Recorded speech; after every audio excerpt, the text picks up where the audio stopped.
Man, have I got some fucking news for you guys with this whole lockdown, quarantine bullshit. Nipsey, come on. No, I'm gonna lose it. I'm gonna do my lid on this episode. Okay, we look forward to it. Let's do an intro, guys, okay? Good morning. Hello. You are listening to TW3. We are the show that highlights the world's insanities. We poke fun at those who deserve it, and we tackle the fake news that plays us. This week, they were very upset with the lack of introductions this last week, so I will do my very best. We are joined by Lawrence Ray. Yes! And all the way from down under, we have Nibsy. Oi, oi. I'm just getting antsy. And down in London, we have Greg. That is me, yeah. Woo. Greg is... Yeah, I think I'm pretty great too. Okay, this week, ladies and gentlemen, we will be looking at a few of the week's stories, one in particular, Donald Trump. Later on, we're going to go for a telephone call with a very special guest. And then, of course, as always, we'll be hitting on another part in the life saga of John McAfee, finishing off with a bit of Donald Trump news. So, we will be right back after this. Right, guys. So, I thought I'd kick off with a little soundbite, which I just found. Not you saying I'm just getting antsy, Nibs. As funny as it is. Can I clarify first that for every listener out there, Dominic has just discovered a soundboard. Just wanted to let you all know. You're going to see excessive use for this episode, I imagine. Yeah. Anyway, back to you, Dom. Yeah, exactly. Unfortunately, I do get a little bit. I'm a bit like a kid with new toys. Lawrence's soundboard is this. This one's fly. Nibsy's is this. I'm just getting antsy. And Greg's is this. Yeah, I think I'm pretty great too.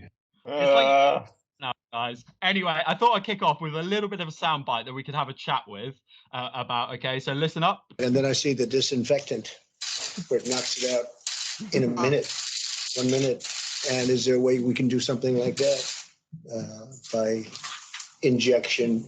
Okay, so that was, just in case anyone missed that on the news this week, that was Donald Trump loosely, I would say. It was like he was kind of hypothesizing that disinfectant and injecting it or stroke swallowing it could cure coronavirus and helps it on the lungs. So, I mean, obviously there's been a lot of memes and the internet's gone a little bit crazy. Various disinfection companies have come out and they've said that they do not, under any circumstances, people are not to swallow or inject disinfectant. What did you guys pick up on this, Greg? I mean, Dom, I just don't think you were listening to Donald Trump properly though, because it does remarkable things. Like you leave it there for 30 seconds, kills the virus. Why is this not translatable to the human body, guys? I don't see what. I think. I mean, I've drank worse in the past. Don't think a little bit of disinfectant's going to kill anyone. Yeah, well, it's just happens. I mean, have a bit of tequila and harden up. Yeah, there you go. Yeah, I agree with Nibs. It was quite extraordinary, really, that press conference. And I don't know if anyone picked up, but yesterday he came out and he said that he was actually just being sarcastic. Yeah, I heard this. Okay. Yeah. It's fake news, guys, by the way. It's fake news. He was just being sarcastic, so it's all fake news. His whole presidency is sarcastic. Yeah. I think, yeah, definitely. Should we have a look at some of the other stories that we picked up this week? Lawrence, what have you got going on? Oh, I've got a few bangers for you boys this week. Actually, first one to talk about definitely was, last week we spoke about VR, virtual reality, and how you might be more happy during quarantine. So I spent a long time trying to find some kind of figures to do with this. Failed miserably. But in the process, there was something quite cool happening with VR. So there was one thing where they were talking about how, it might be better to have VR. The Japanese hot springs, that in Japan they have these big hot spring resorts. If you've ever known about this, they're these like huge, it's like basically like a thought park of baths. That sounds filthy. Yeah, I like it, filthy. So then they have the coronavirus pandemic basically hit there quite badly. So what a lot of them have done is they've released like a VR version of their hot spring baths to YouTube. so that people Mm-hmm. can sit in their bath at home and like watch the VR of their public bath to get the vibe of the bath. It seems a bit weird to me, but it's a nice idea. And so they're like, oh, it can help heal everyone around the world during quarantine. I think it's like a nice thing to do. So I just thought it was quite interesting. Yeah. Should strip clubs be doing VR shows of dances? That's a good point. It would be for the good of everyone, wouldn't it? It would be for the benefit of everyone, yeah. And every live stream, you just chip in $1 every like minute or something. It's quite feasible. I think they already have. I'm that, pretty haven't sure they? that exists, doesn't Yeah. it? Guys, webcam cheap e-girls. webcam skanks don't count.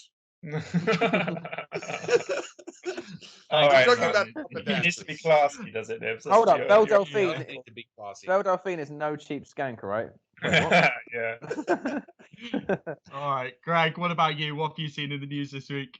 Only a story that just backs up a thought that I already held in my head, that the Royal Mail does not get enough credit. So Nibs, that's like the sort of the post service over here is just like I guess I'm sure you've heard of the Royal Mail, but Live there.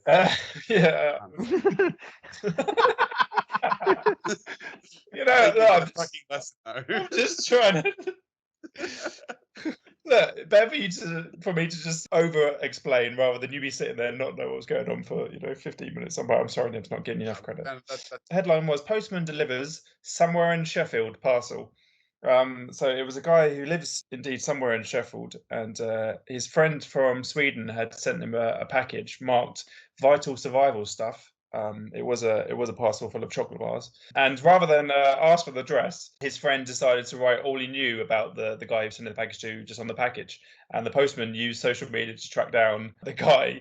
The receiver of the parcel said afterwards, he really could have just asked for my address. Instead, he put a rather garbled CV of mine on an envelope. Information such as the name of his wife, previous jobs that he'd had, and also that they have a child or dog or both. The package contained 6 packets of Kviklinsk, a chocolate bar similar to a Kit Kat. And it led me to think, guys, what do you consider, like at the moment, some things are hard to come by and can't get to the supermarket maybe as much as you'd like to. What do you consider to be your vital survival stuff that you'd like to receive an emergency package of every now and then? socks.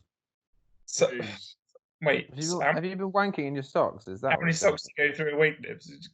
Guys, we're slim on tissues, socks, Shut up. underwear, whatever Wait. you can grab, Wait, Dom, you missed out God, on a you great too. soundboard opportunity. You missed out on a soundboard opportunity. You did I'm miss out just on the getting sound. antsy. Made up for it. That's it. Okay, All right, socks. so seriously, what do you guys? I don't I'm know. gonna say Tony's chocolate only. You get that in Netherlands. It's wonderful. That's a good chocolate I'd need. What else do you actually need to survive?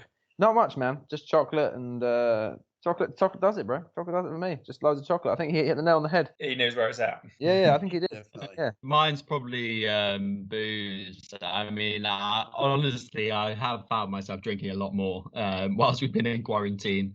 I recently had a Tesco's delivery, and I think it was 85% made up of alcohol and like 15% made up of food. What about you, Greg? Well, I think again, unfortunately, I just make myself out to be the most boring man on the planet on this podcast often. But I was probably going to say, I don't know, oats, because I'll be sad if I don't get my porridge in the morning. Oats. Oh god. Sound bar. Nipsey, what about you, mate? What's your story this week? You found something? My story this week. You know what? Actually, this week I'm fucking pissed off. I'm pissed off, and I've had enough, especially of the people in this fucking country right here. So this week, the councils in Sydney State Parliament have reopened its beaches for exercise at the beginning of the week, right? So they've given people a gap from 6 a.m. to 9 a.m. to go to the beach and exercise, which can be misconstrued in so many fucking ways. People flocked to the beaches, so they shut the beaches down. But yesterday, on the 25th of April, we had Anzac Day. I'm not sure if you guys are familiar with Anzac Day, are you? No, please explain, Nibs. Thank you for. Okay. assuming I don't know. So, Yeah. guys, Anzac Day is a remembrance day for all the soldiers who've fallen in all the world wars and any peacekeeping operations. It's Australian New Zealand Army Corps. Nice. So it's a remembrance day for all the soldiers who have ever fought or passed, and everybody unfortunately had to celebrate it or remember it in their driveways with a candle lit, and it was more or less a virtual Anzac Day, first time in history. Mhm. So you're going to let people go to the fucking beach to exercise and pull their dicks in the sand. That's probably where those nudists were getting it on. And then we have to commemorate fallen soldiers in the fucking driveway. Mate, it's a fucking shit show this week. I've had enough. I need to play devil's advocate here, Nibs, but I mean, I assume the Remembrance Day though is a nationwide sort of thing. So I guess how would they possibly manage what would you suggest would be like the sort of the? I see what you mean. You'd rather have a gathering if you're going to have a gathering at all. You'd rather it to be for something that's meaningful rather than people going and shagging on the beach. But... Okay, well, think about it. Think about it logically. That people are allowed to exercise, and do whatever the fuck they want on a beach, but you can't have people go and pay their respects, even by keeping a safe social distance. Like it is doable. It's just I don't get it. Like we had four police officers pass away in Australia. Very, very sad story. In a horrific car accident, and the academy that they trained at they did this massive parade, but all of them maintained their social distancing and it was fine. But then they won't allow it for Remembrance Day, which I just thought was absolute rubbish. I mean, I know this isn't really a funny story or anything lighthearted, but yeah, it really, really got to me because it's like such a big deal, but it was just passed over.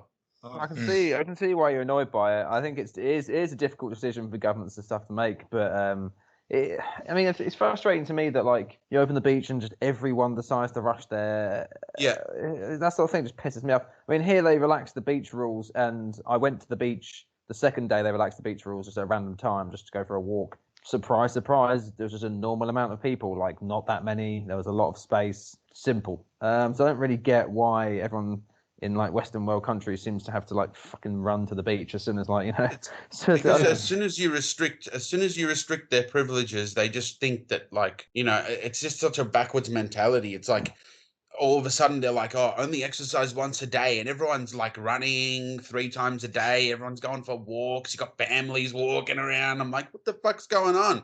It was never like this before lockdown, but now that we're locked down, everyone's doing everything. Yeah, as I said this before, that it's like people wouldn't have been doing this normally. So, and then all of a sudden you're like, guys, you can't do this. He goes, but I must. I must get my exercise. It's like, where's this come from? Yeah, it's true. I think it's that natural reaction, isn't it? I think Brazil's used to being under a sort of military lockdown for 20 years or something in the past. So I think they're all a bit used to it. Well, thank you very much, Nibsy. That was... I'm just getting antsy. Bye, Nibs. Tune in next week for the second episode to that.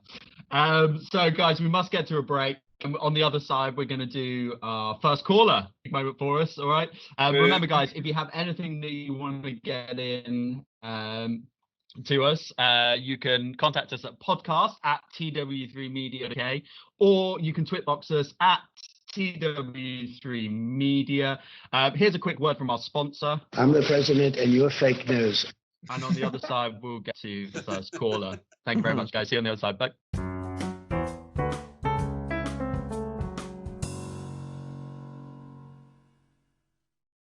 Hi guys, we are back and we are joined by a very special guest, Lulu. Hello. How are you, my darling? You okay? Very good, thanks. Very good. Sitting in the sun. What have you been doing with yourself to keep yourself busy? I have been active. I've been working on my tan, so now I've gone from being ivory white to cappuccino golden. Oh, that's nice. Doing sport, kicking things, hitting things, yoga, all of that.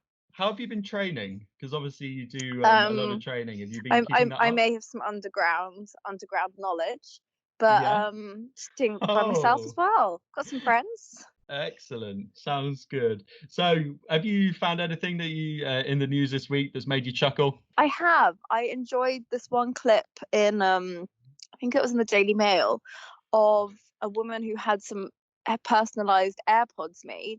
However, she got the directions wrong and she ended up putting the note as please leave at the back door if no one's in, instead of whatever the message was meant to be. So that's quite funny. on the AirPods. I think they cost about £150 to do as well. Oh no. I Yeah, mean, who I is think getting a lot of personalised AirPods? Let's be honest, though. Come on. Yeah, I they're mean, so really? tiny, aren't they? Yes, and they were pink. They were pink, so it was fairly chavvy. But the worst part about it was the woman's nails, who was holding the box to take the photo. So they were like these 3-inch talons. Oh no! Sounds Bad You don't times want disgusting. to have. those going anywhere near your ears, do you? For clarification, by the way, for the listeners, I just wanted to say that Nibs, what happened was Yeah. basically it happens in Australia all the time. There was a lot of kangaroos that attacked the house, and in Australia, all they have to do is they have to go out and they have to fist fight for approximately an hour. So Nibs was unable to join us for the rest of this podcast, but we have replaced him with our caller. Kangaroo fights. It's a serious thing. If you want to donate, just head over to the Australian website. I'm sure there's a link for you. Thank you very much. Fires Mark. and then fights. That's amazing. Lulu, Yeah. you well. You've got a nice little left hook in you. Yeah, I'd be You all could right go and there. help him. Excellent. How did they possibly fit all the words on the AirPods? Yeah, that's a good point. Oh, they must have been like font size 6 or something. They were teeny, but they were on Yeah, the but- case, or, the charging case of the AirPods. Not Oh, okay. AirPods. Oh, right. And that makes sense, right? Okay. Not an Mhm. individual. And then AirPod. one more thing which was amusing Go for it. was a child who was trying to prank their parents all week, trying to play games with them, and the parents went mad. They thought, no, final straw. So the dad wrote a very official email, copied everything from 10 Downing Street, put Boris Johnson's signature on it, saying that was the only child that had to go to school for the next few weeks, and the child was crying for hours. That's so Brilliant. good. I love that. All right, Fudgy, I've got a piece of news That that was while you're on Lulu, so there's a couple in America, and it's on Reddit this week, and basically they've been together for a year. The lady's staying over, and the guys then said, "Can you start paying $24 for each night that you stay over?" Yeah. So she was like, "What the hell?" And he's tried to back it up by saying, "Look, it's a $1,800 a month apartment. The bills are going up when she stays. She's staying enough now that I'm like, look, it's a great deal, surely, $24 a night. I wish I was paying that for my apartment." And I'm like, hold on a second. I get equal bills, but really? So apparently her friends are Yeah, saying I she should get dump him. that equality is important, but that's just cheap. Yeah. Yeah. You would dump his ass, Lulu, pretty quickly. I Yeah. definitely would. My past experience with Americans, get rid, Ooh. get rid, red flag. Ooh. Oh yes, oh yes. I thought we were going to a couple of emails that we've got in, and I thought we could play sort of agony aunt to a few people, as it were. So we've actually got a good one from this American guy. Well, Hold we've on a got second. few- Whoa. Well, let's hold up. Let's just pause. We need We more. got an email. Yeah, we need more of a celebration for our first email. Woo! Oh, Oh, we got you email. received an email. yeah, but you guys You're just don't check big the shot. email inbox ever. Oh, All right, Oof. so all right, so we've got one which says, "Why do you think America likes everything that can kill us? Guns, pandemics, global warming, and now bleach." I mean, it's a fair point, isn't it? So yeah. What would anyone got any response to that one from Mason? I have one response. What doesn't kill you makes you stronger, okay? And America just wants to be strong. Fair. It wants to spread its freedom to everyone who has oil. And what doesn't kill you makes you stronger, right? They are the biggest and strongest. Got another one from related to the same topic from Sarah. She says, "Long live the American health system, the envy of the world. Once we've nipped to the local supermarket, we'll charge your insurance company for the bottle of Domestos." Yeah, the American healthcare system has got to be the worst out there, surely, isn't it? I mean, Terrible, God, yeah. people literally just die. Isn't it hard? Aren't most of the deaths in New York because it's just people who don't have healthcare cover and they're just dying basically because of it? Well, it's I'm like- pretty sure. Yeah, It's well, just- I know someone who had to have a heart operation in just out of Los Angeles, and they ended up getting billed £20,000 for it. Yeah, this is the crazy thing. You think Jeez. like, do you know how expensive like giving birth is, and like you don't realize like the bill they get landed with when they have like a child. It's like you never even. It shows how well off we are, like in a country that has a healthcare system, and everyone complains about the NHS all the flipping time, and it's like, Yeah. they get landed with literally thousands of dollars like worth of bills for like having a baby. Yeah, I mean, I was listening to this podcast a little while ago, and it was 4 or 5 American guys and a girl, I think, and they were visiting the UK, and they were berating yeah.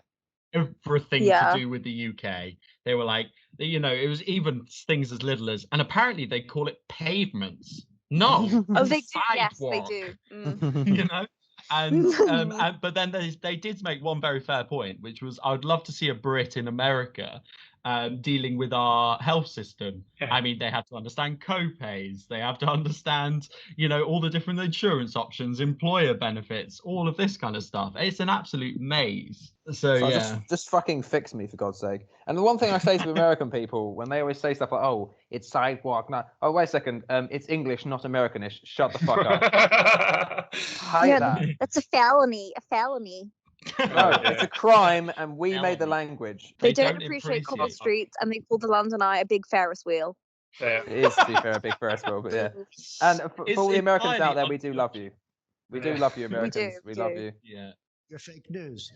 So we've got one more, which we'll just go briefly into. And I thought actually, Lulu, because I know at your workplace you did have a little bit of experience with this, but it's talking about the government's new tracing app, which is going to kind of like contact trace. Okay. And I do remember you kind of saying that your work had started doing something similar to that, hadn't they? To kind of Yes, see I where started you were- slagging off the new system as of, I think it was 2019 in January. There's the system on our phone that tracks where we are all day, every day, so we can't be logging work calls from bed at home. Not that that ever happened.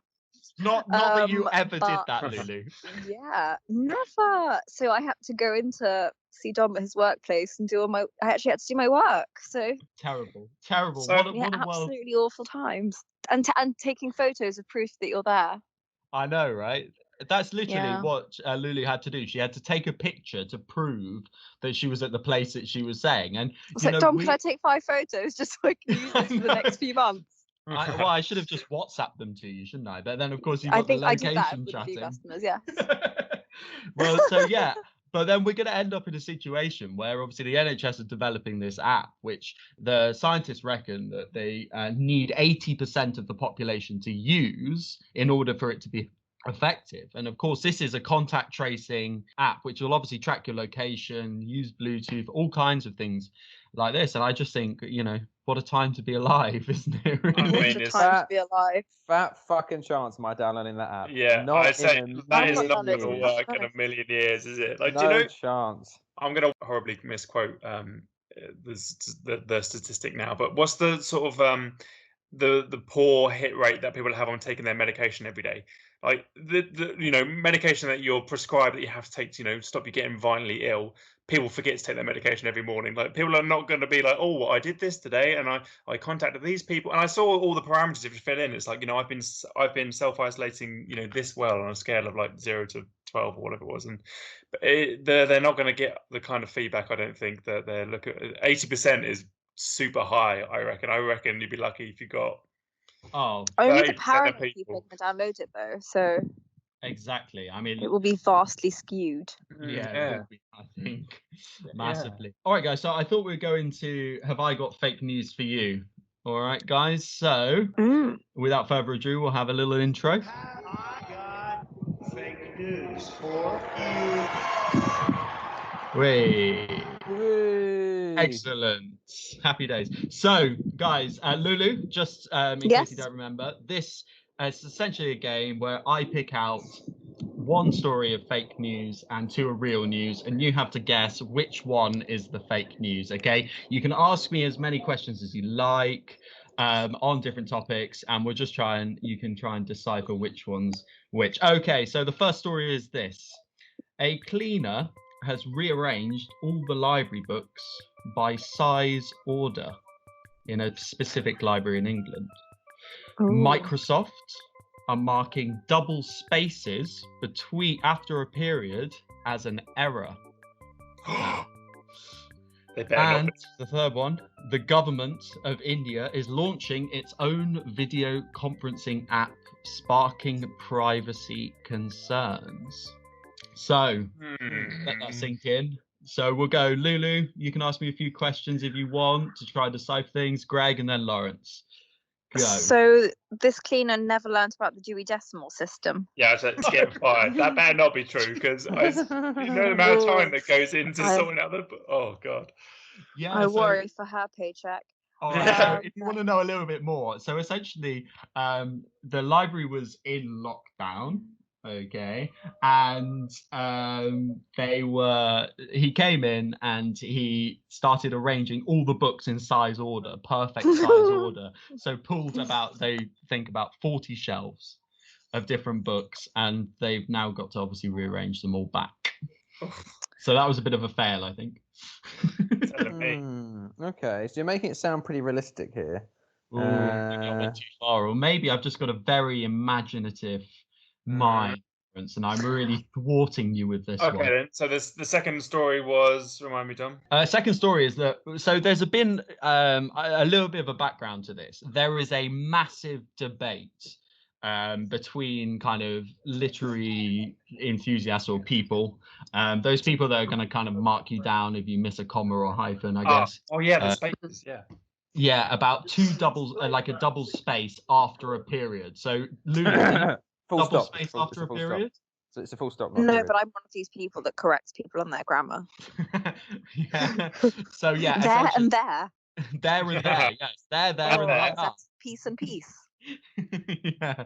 So yeah, and essentially Microsoft has now updated its word to mark a double space as an error. I think that's a good idea. No, that's awful. It looks so much nicer, but you have to have that double space. There are better things to be done right now, but Yes. Well, see, I have no opinion. So this is like the debate that's raging. Some people are very passionate about this, and some people are not. So of course, the story could be that they have marked it as a double error, or just to confuse you a little bit more, it could be that Microsoft are now refusing to. So, all right, okay. And the third one was the third one was that the government of India is launching its own video conferencing app, sparking privacy fears. Right. Okay. So we're just talking about with the app. I know that the third one is BS because I saw a news article about India putting out competition for a video app to be developed about 3 or 4 days ago. So I know that that can't be true unless you've got it slightly wrong or I've got it slightly wrong. So I'm going to say 3 is not true because of that. Now, number 1, you knew a lot of information, but that clearly sounds like a dumbass. Number 2, it would be double space after a full stop, not a period. Damn Americans. I'm going to go ahead and say the false one is the third one, and the other 2 are true. Excellent. I'm going to say the second one is true. Yeah. Based on the fact that the people doing this are probably the same people who are also going to download that healthcare NHS app. That's so very true. That is my logic. Excellent. Yeah, Greg. So I mean, I guess I'll probably say then. Well, I'll say A is the first one is the false one, because I mean, why is the library getting cleaned anyway? Okay, all right. Sorry. And so, Lulu, which one do you think's the false one? False. It's either the cleaner or the India publishing its own video conferencing app. I'm going to say India. Okay, guys. So, Lawrence and Lulu, you are right. Yes. Oh, well done, guys. I will briefly go over the stories very quickly. So, a cleaner did actually rearrange all of the books. Now, to answer your question. I know. So, to answer your question, yeah, I assume the library was getting cleaned and he was just solo cleaning and not obviously adhering to social distancing measures, we will say. But yeah, he did, and he arranged it all in size order. The library did see the funny side of it all, and did put out. Did they heck, Dom? Did they heck go? Oh, isn't that good fun? I think. Now we arrange and yes, Microsoft are now marking double spaces after a period as an error. Okay, it's now official. The debate has ended. The decades-long debate has ended. All right, so that is true. And the third one, it was actually a piece of fake news that went out about the Indian government launching its own video conferencing app.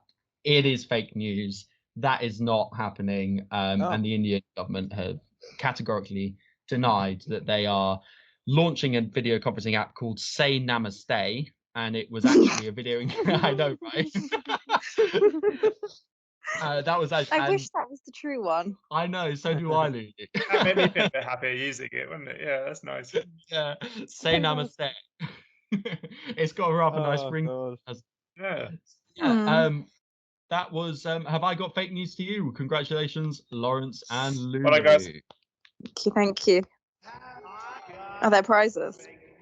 Oh, Lulu, I'm afraid the prize is that you can join us again soon. Yes. How about that? Bless. Excellent. Look, Yay. Lulu, thank you very much for joining us on this week's episode. You've been an absolute star. Thank you for your replies to the emails. We will get those typed up and sent over, even if they are sarcastic. You've been brilliant. So take care. Have a lovely week. Thank you for having me. Stay safe. You too, my You darling. too, Lulu. Thank you very Take much. care. Bye, Lulu. Bye. Thank you. See ya. Right, guys, we Hello. must get to a break. We will be right back after this. Remember, if you have anything, if you want your email featured on this week's episode, please do email into podcast@tw3media.co.uk or twitbox us at tw3media. We can feature it back. If you want to be a caller, drop us a message and we'd love to hear from you wherever you are in the world. We will be right back with some John McAfee saga after this.